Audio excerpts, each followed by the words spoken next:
Douglas Bickford. It's the 24th of August, 2021 at 7:32 a.m. here in Klamath Falls in my hometown. Now, if you look behind me, right, see all those trees? If you look how the branches are, now what the tree does, it breathes in carbon dioxide and breathes out oxygen, okay? All plants do that. We breathe in oxygen and we breathe out carbon dioxide, right? So think about that.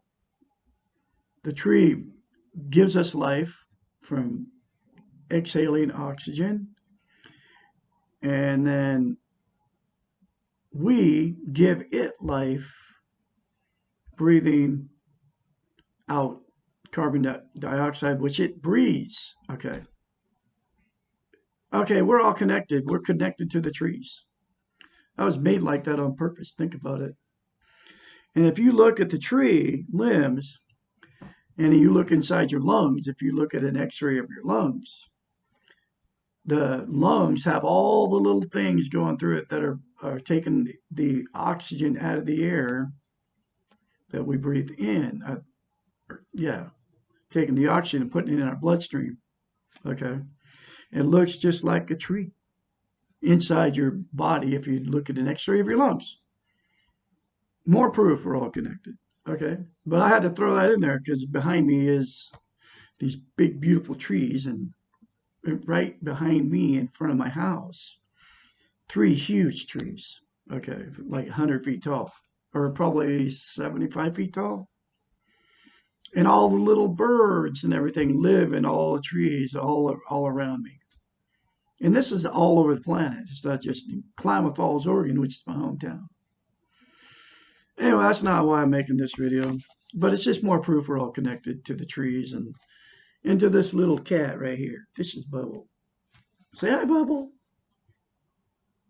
I used to have to worry about her because my ex-wife, they left a toxic relationship 10 months ago. Almost 10 months. Be 10 months the 1st of September. But I used to have to worry about her at night because my evil wife made me put them out at night. And then they'd wake up in the morning. I would wonder if my cats would be there. All of them, you know. She was one of them. And I don't have to worry about her anymore because I don't let her go out at all, period. She stays in I got a 1,400 square foot house. She got plenty of room to run around with all her little friends because I rescued a litter of 9 kittens. But anyway, her and Bullseye, the 2 I left with, actually 3, and then I lost 1. Her name was Lady. About a month, pushing 2 months ago, over maybe 2 months ago now. Yeah. May 17th. I lost a cat I loved dearly. It's all part of that pain we have to face. And now, because I left a toxic relationship way back when, or 10 months ago, almost 10 months ago, I'm here now teaching self-esteem. And the only reason we get ourselves in toxic relationships is because we have no self-esteem. And that's what I'm here for. To teach you how to get self-esteem. And nobody's teaching it on the internet, period. They all talk around it. They never tell you how to directly get it. I am going to tell you how to directly get it. Okay, self-esteem. Self-esteem, a lot of people don't even know what the word means. Nobody ever talks about it. You can talk to somebody on the street about it, and they don't really even know what self-esteem even is. Here's what self-esteem is. It's also called self-love. It's also called self-confidence. It's also called self-worth. It's how you feel about yourself, what you think about you. Okay. And the way to love yourself, this is how you love yourself, to learn how to love yourself, and to learn how to attain self esteem, to learn self confidence, self worth, is to look at yourself, and it's called mirror therapy. Look at yourself in the mirror, say, I love you, say, I love my inner child. Say it the rest of your life daily. Say it no matter how it makes you feel. Keep saying it. Okay. Don't tell anybody you're doing it. Just do it. Okay. It will get you self love, self esteem, self worth, self confidence on steroids. I kid you not. Happened to me about 8 months ago. And it happened because I got this book. It's called The Portable Therapist. It's written by a doctor of psychology. She's a psychiatrist, folks. Uh, the Portable Therapist. Uh, I got the simple concept of mirror therapy out of this book. Okay. And that came out of this book, and it will give you self esteem on steroids. I kid you not. And then what happens then is then you will want, anytime you get around people, you'll feel this difference in you. You won't condemn, criticize, judge people anymore. You won't do drugs, alcohol. You won't be a big couch potato sitting in front of the boob tube. You won't be around people that are drinking, that are talking bad about people. You won't be part of the gossip going on. It will change you from the inside out. It won't. You'll remove yourself from that. It's not going to protect you from this mad world we live in, from the pain and the fear of it, but it'll give you self confidence, self worth, self love, self esteem to be able to handle it.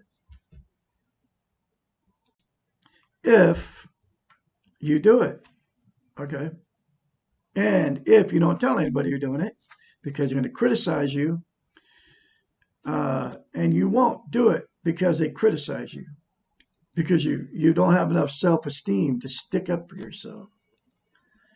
And I'll say it right now, Douglas Bickford. I love Douglas A. Bickford. I love my inner child. I will not live in the past in guilt.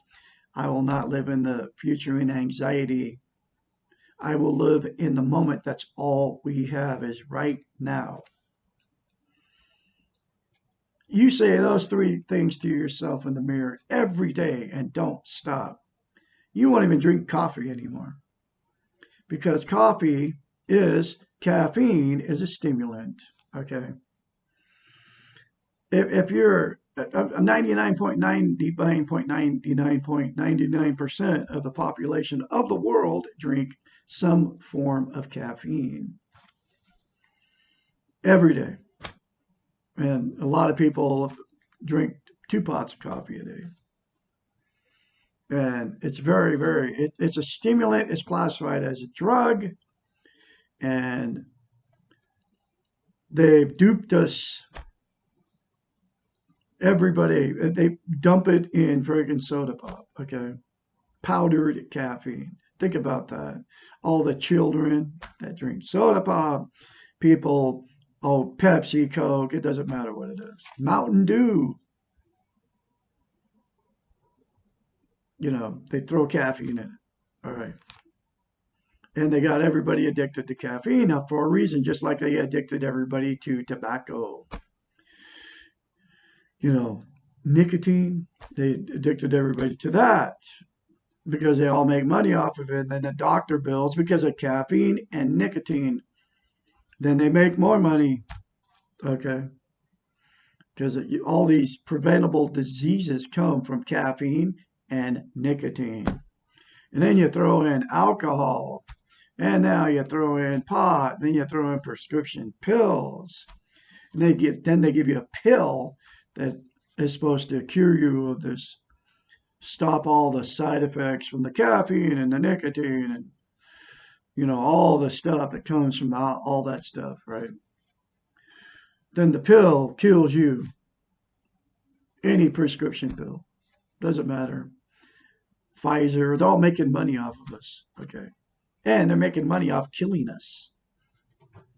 But you can fix all that. You won't take another prescription pill because now they got everybody hooked on opiates because of doctors prescribing opiates to everybody to stop the pain, but the for whatever reason, back pain or whatever, and then you get addicted to the opiate, and then the opiate has all these side effects that ends up killing you.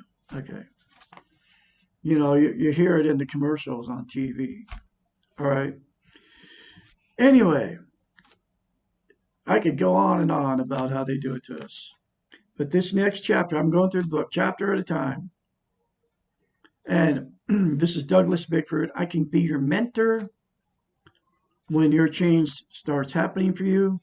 You can call me at 458-232-5238. That's any time, day or night. Call me up. I'll help you through the change process because attaining self-esteem is very painful because change is painful.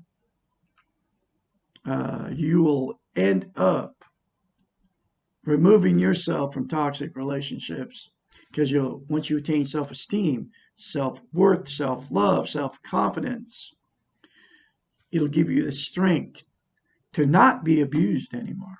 Okay. Anyway, this is chapter 34 from the book of the Portable Therapist. Share, like, and sub me. I have many YouTube channels. I keep building YouTube channels and putting my videos out there. So the only way really to get a hold of me is call me on my phone or text me. And this book will change your life. Anyway, this is chapter 34. What is wrong with having illusions? And I'll say right out the gate, television is an illusion. Turn it off if you want to get your brains back. Turn off your radios in your cars if you want to get your own thoughts back because they're feeding you subliminal messages that you can't hear in the radio and what you can't see in the TV. Okay. And I know for a fact they're doing it. All of it. And then they put it in the DVDs that you buy. And then they put the stuff in the CDs that you buy. Okay. And they put it on the radios that you listen to. Because Fox, they all have their radio stations too, right? AM. Sean Hannity's one of them. Rush Limbaugh was the radio king, right? The guy made $400 million a year talking on the radio. Think about that. All right. Anyway, what is wrong with having illusions? And you can get the book, The Portable Therapist, in a link in the description of this video. Every video I put up has it in it. As mentioned, it is necessary to kill our illusions in order to learn acceptance, and that's where turning the television off, because you mask your pain with TV. Everybody does it. 100% of the population. Then they use Facebook and all of social media to YouTube. Okay?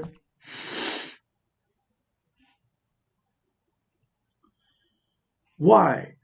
Illusions, expectations, myths, and wishes are necessary precursors to the unexplored life.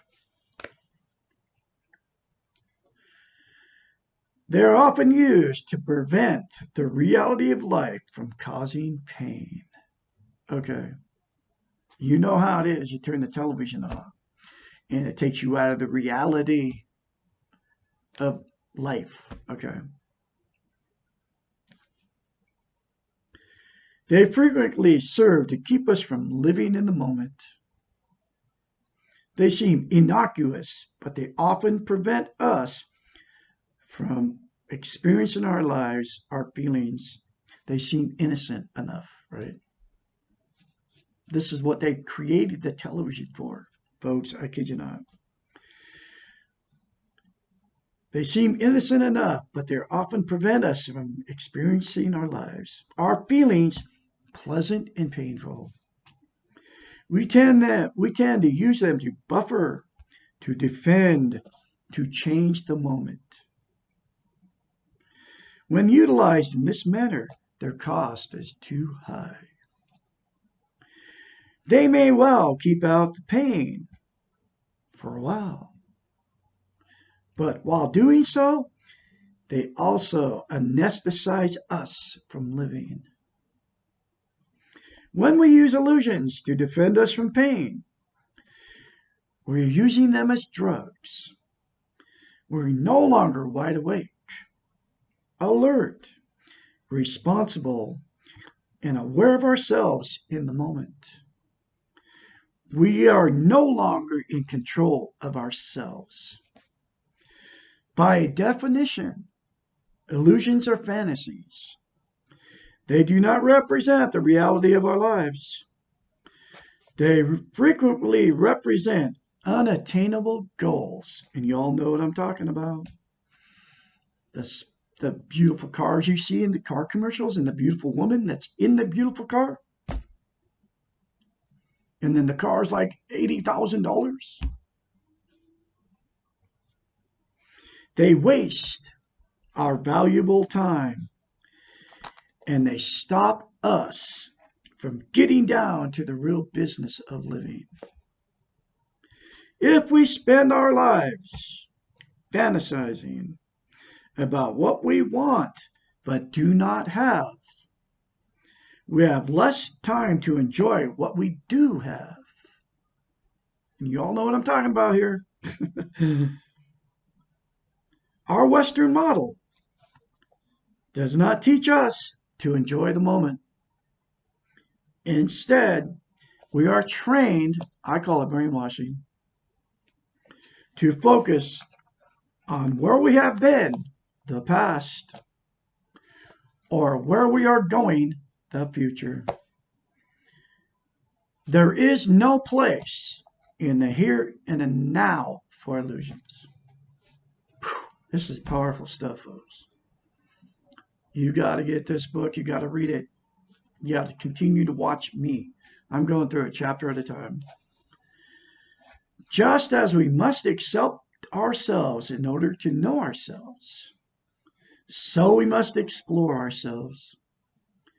As exploration must be real, the unexplored life is not living, it is dreaming. In order to learn about life and ourselves within this life, we need to be willing to explore. Illusions are easy. You know how easy it is to turn on television and sit there for hours. Expectations are killers. Neither helps to deal with the moment, and both frequently tend to cause problems when we are forced to confront the reality of our lives. If we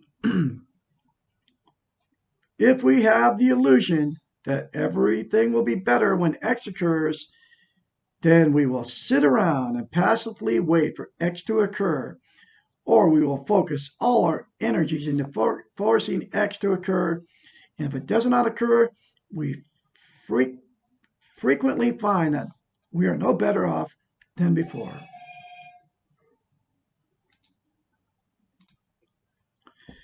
In fact, we may feel much worse. We may become frustrated and depressed.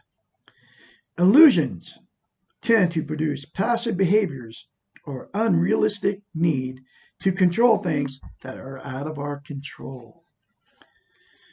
You know, when you're sitting in front of the television, you're watching the news or whatever it is, you think you can control it, but it's not in our control, any of it. That's why it's so dangerous to sit in front of the television all the time. There are means to externalize and therefore avoid the reality of the situation. They mean that we are spending the moment living in the future in the never never land of what if. Expectations are similar in that they indicate that we're living in the future. Expectations mean imagining something, either good or bad, that is not in our control. The time we spend imagining is time wasted. We can do nothing about the future except live it when it becomes the present. We can do a lot of things in the present, but not if we are dreaming or expecting the future. This is powerful words, folks. Illusions can be fun if we do not take them seriously. In other words, just go watch a movie and you know it's fake, okay? Just to relax. Just to, get out of the reality of life just for the moment. But you know it's not real. But too many people take those illusions and they run with them and they think they're real. I just met a guy yesterday like that. He thought he was friends with Jennifer Aniston. And he showed me her driver's license, okay, on his phone. And not just her, a bunch of these famous people. He actually said he was friends with them and all this stuff. He's just a lonely guy, 77 years old, way overweight, living in a crummy apartment, not enjoying the moment, not just living in the now, living in the illusion that these people really like him. Okay, but that's what they've done to us on purpose. Dreaming, and it's sad that it is that way. I mean, I would like to take the guy and go, that's not real. But, you can't even tell him. Dreaming, hoping, and planning can be constructive tasks if they're based on the reality of the moment. Future visions can be productive when they're realistic and attainable. If you know that you're moving to a new city in 6 months, you can dream about what your life will be like, and you will plan for the move. These are normal events based on and reality based. The danger begins when your illusions transcend the reality and you begin to dream that everything will change and only because you have moved. You are now creating a set of expectations that can only lead to failure. Remember, you take yourself wherever you go. Remember, you take yourself with you wherever you go. And you take any unresolved problems with you. If you use illusions and expectations, dreams and wishes as an escape from yourself and your life, you will quickly find that they will not work. You cannot escape from yourself because everywhere you go, you run right into yourself. It is much simpler to deal with yourself here and now in this moment and let go of the illusions. The reality can be enough. Life is worth living. Life is now. Having future goals and visions and working toward them can give extra meaning to the present if, and only if, your self-esteem is not based on your future success. There may be times when the present is too painful, and the only hope is that there will be less pain in the future. Knowing that the pain will pass is not an illusion. Recognizing that change will occur and that the change will produce a better situation is called hope. What we do And how we handle the painful present is active behavior. Riding through the pain is quite different from denying it. Allowing the pain to exist, accept it yourself as being in pain, and remembering that this pain will decrease over time, and that you will be stronger for having experienced your pain are entirely different processes than utilizing illusions to deny the pain. The explored life recognizes that the pain is part of the reality of life. Illusions, dreams, expectations, and wishes stop this exploration process. That is why they are so dangerous. And this book will change your life, folks. If you get it, you can continue to watch me, please. I'm going through this chapter at a time. This book will change you from the inside out. I'm going through exactly what she's talking about here. Facing the pain of losing a woman that I was madly in love with almost 10 months ago now. I walked out. I loved her. I had to leave her because she was going to kill my cat. Okay. It woke me up, and she had already killed two of my cats. I mean, I met this one on Craigslist. No self-esteem. I put an ad up on Craigslist because I had no self-esteem, looking for a love relationship. And I ran into somebody that was just like me, needy. She needed me to take care of her financially. That's why she married me. I married her because I was looking for somebody to love me. And it turned toxic. And I literally had to leave because she was going to kill my cat because she moved her mother in. And then I found out all this stuff after I moved in, after I married her after 3 weeks because I had no self-esteem. I was talking to on the first week on the phone, talking to her in May of 17. If I would have had self-esteem, I would have never pursued her past the phone conversations because she told me the whole story. But she was very beautiful, and I wanted to find somebody to love me, and she said all the right things. But she was no self-esteem, living with mom and dad, 56 years old, in a room. Dad was paying all the bills. Okay. She was never responsible for the bill. She never had a checking account. All the red flags were there. And because I had no self-esteem, I married her anyway after 3 weeks. I mean, the first date, she was telling me, the very first date, telling me how her and her ex-husband were at the bar, and she was drinking tequila, whatever. They're all drinking, partying right at the bar. And then they took home a blonde, right? And the blonde wanted to sleep with my wife, okay?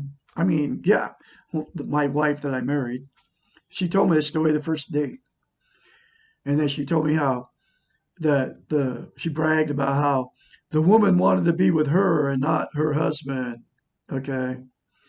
And so she had sex with the woman, and then while he watched, right? But didn't want to touch him. She was a lesbian, wanted to be with my wife. Okay. And then the husband was with her, and they had like this threesome, right? And then she was telling me, bragging about how she kissed the woman, and the woman was better kisser than her husband. And I still married her, okay, after she told me that story. I was like, oh, so you're bisexual. And even that day I said, oh no, it was just I was drinking tequila, you know. But I still married her after that because she was very beautiful. Okay, so that told me the whole story about her. Before I ever married her, that was first date.